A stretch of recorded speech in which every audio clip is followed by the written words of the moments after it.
Prediabetes is when your blood sugar level is high, but not high enough to qualify you as diabetic. And if you don't do anything about prediabetes, it's going to progress to diabetes, and we don't want that to happen. That's why I'll be sharing the test you need to do as soon as possible to detect if you have prediabetes.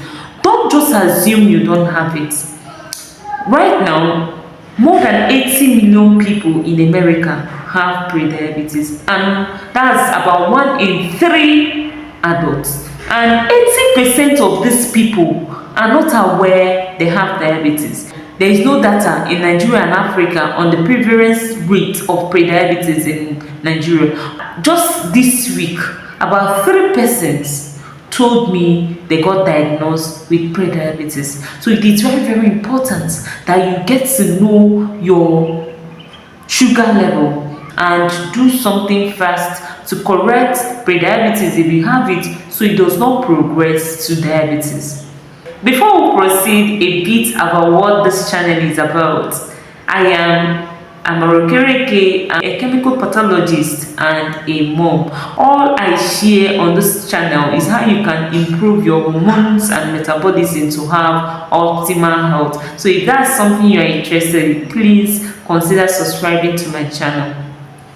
So on the test, the number one on my list is fasting blood sugar level. Of course, everybody knows about this test. Even women selling stuff in the market, uneducated women know about fasting blood sugar level. It is done to evaluate your fasting sugar level. There is a level that your fasting blood sugar level is expected to be at after 8 to 12 hours of fast. If it is above that level, or if it is outside that normal range, is a pointer that you have either hypoglycemia or prediabetes. Now we are focused on prediabetes. So if your fasting blood sugar level is within 100 to 125, is a pointer that you have prediabetes. Anything more than 125 is qualified as diabetes. Number 2 is fasting insulin level. It is equally assessed the same way fasting blood sugar level is evaluated. It is done after 8 to 12 hours of fast to check your fasting insulin level, and anything more than 25 microinternational units per liter is a sign of prediabetes. Number 3 is oral glucose tolerance test.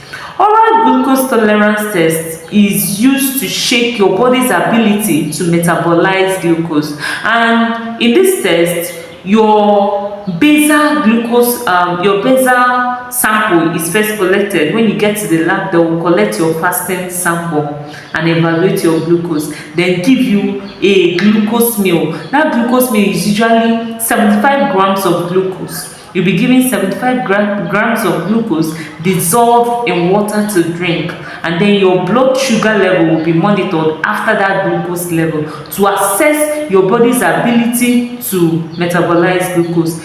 It is expected that some hours after you've taken that meal, that your body will metabolize glucose by insulin moving the glucose from your blood to your body tissues. But if your insulin is not active enough to move blood glucose out of the blood, then glucose will linger in the blood for long. This is a sign of impaired glucose tolerance. That's why prediabetes is also referred to as impaired glucose tolerance. And 2 hours after glucose meal, your blood sugar level should be below 140 milligram per dl.